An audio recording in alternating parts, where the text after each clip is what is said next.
Hi friends, എന്റെ പുതിയ വീഡിയോയിലേക്ക് എല്ലാവർക്കും സ്വാഗതം.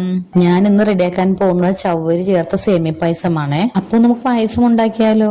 ആദ്യമായി ചവ്വരി നന്നായി കഴുകി അടുപ്പിൽ വെച്ച് വെള്ളം ഒഴിച്ച് നന്നായി വേവിക്കുക. അടുത്തതായി 1 ലിറ്റർ പാലിൽ ആവശ്യത്തിന് വെള്ളമൊഴിച്ച് തിളപ്പിച്ചെടുക്കുക. പാല് ഇളച്ചു വരുമ്പോൾ അതിലേക്ക് വറുത്ത് വെച്ച സേമിയ ഇടുക. ഞാൻ ഇവിടെ വറുത്ത സേമിയാണ് ഉപയോഗിച്ചിരിക്കുന്നത്. അതെല്ലാം എന്നുണ്ടെങ്കിൽ നിങ്ങൾ സേമിയ കുറച്ച് നെയ്യ് ഒഴിച്ച് വറുത്തെടുക്കുക. സേമിയ ഇട്ടതിന് ശേഷം നന്നായി ഇളക്കിക്കൊണ്ടിരിക്കുക. സേമിയ വെന്ത് വരുമ്പോൾ വേവിച്ചു വെച്ച ചവ്വരി ഇടുക. അടുത്തതായി ഒരു ചട്ടി അടുപ്പിൽ വെക്കുക. അതിലേക്ക് നെയ്യ് ഒഴിക്കുക. അതിനുശേഷം കശുവണ്ടി, മുന്തിരി എന്നിവ ചേർത്ത് നന്നായി വറുത്തെടുക്കുക.